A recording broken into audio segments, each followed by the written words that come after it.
Hello 水瓶座，咁我歡迎你哋嚟到 Dana Tarot 嘅8月占卜嘅。咁樣喺我解釋今個月你哋嘅運勢之前，就要同你哋講返，由於呢一個係幫晒所有水瓶座抽嘅牌，未必會個個都覺得係準嘅。咁如果你覺得唔準係唔緊要，你只要係睇返你哋嘅上升星座、月亮星座，甚至喺感情占卜嗰一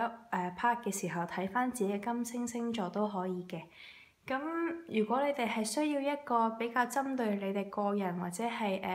詳細啲嘅占卜嘅話咧，咁你哋就可以上翻我嘅 Instagram 或者係 Facebook，又或者上翻 danatarot.com，我哋就可以揾翻我噶啦。咁我哋而家就開始解釋下你哋8月份嘅整體運程先。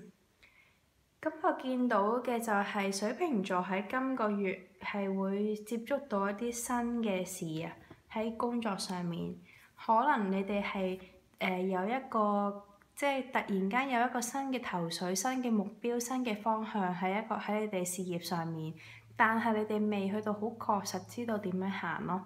即係你可能望到你哋有個新目標，知道有啲新嘅嘢想做，但係你哋係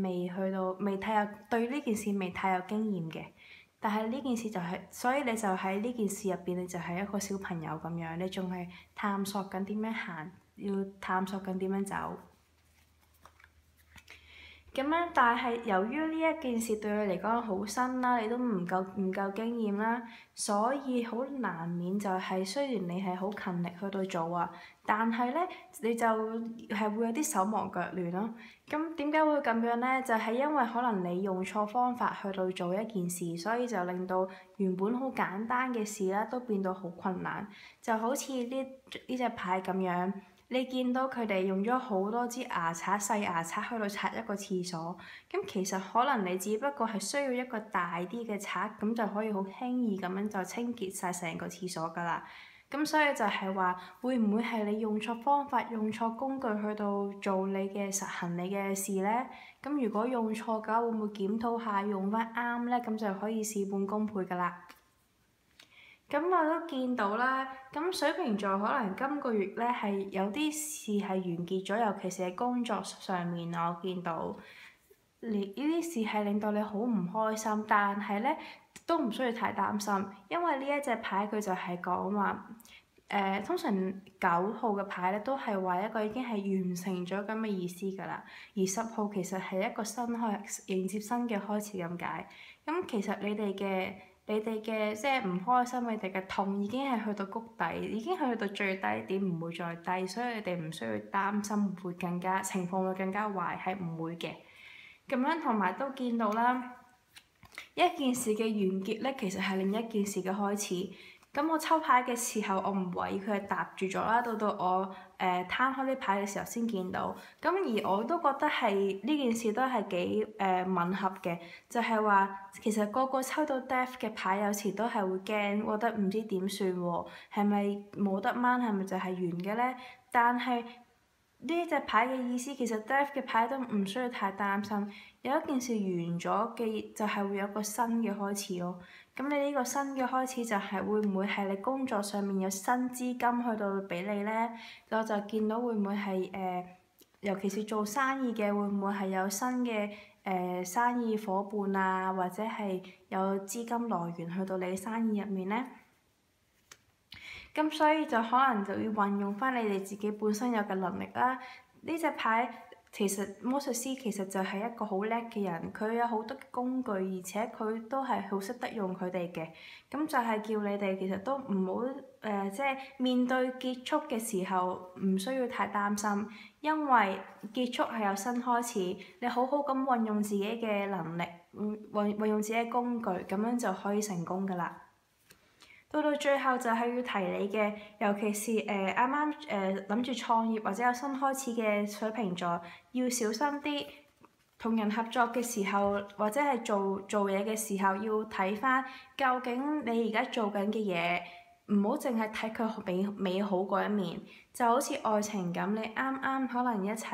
同一個人一齊嘅時候，淨係諗到啲開心嘢，但係你要記住，愛情仲係會有一個責任喺入面嘅。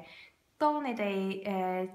嗰個激情啊、浪漫可能已經慢慢減退嘅時候，你哋就要面對一啲真切切，你哋係兩個人生活要面對嘅問題啦。咁就係意思都係話，你可能見到一個新嘅工作機會、新嘅生意機會都好，你要小心啲去到諗清楚，唔好淨係諗到美好嗰一面，你都要諗翻你自己嘅責任喺邊度，你有啲咩嘅困難係將會面對。如果你淨係望到好嘅一面呢，咁你就會好似佢哋咁樣跌咗落海都唔知發生咩事嘅。咁我都要留意，要再提翻你哋就係可能因為你哋諗得太過完美、太過好啊，所以甚至係會導致你哋有個金錢嘅損失都未定嘅。咁所以我就覺得今個月其實要小心啲咯，尤其是要創業嘅水瓶座。咁因為可能真係你哋未夠經驗，可能真係用嘅方法用得唔係咁好，咁而你哋都係忽略咗前面嘅危險性同埋你哋嘅責任，而招致損失嘅。咁所以大家就要小心啲啦，今個月。咁我而家咧就會幫你哋做翻一個感情占卜嘅。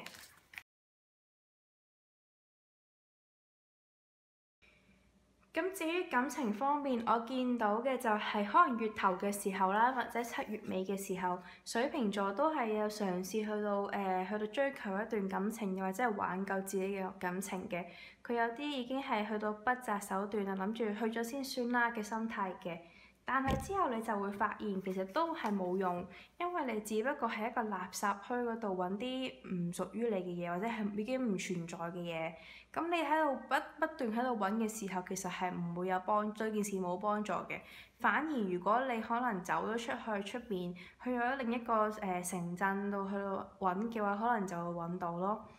咁所以就係叫你唔好太過執着，要揾啲冇咗嘅嘢。你應該係去第二個地方嗰度，去到重新開始過。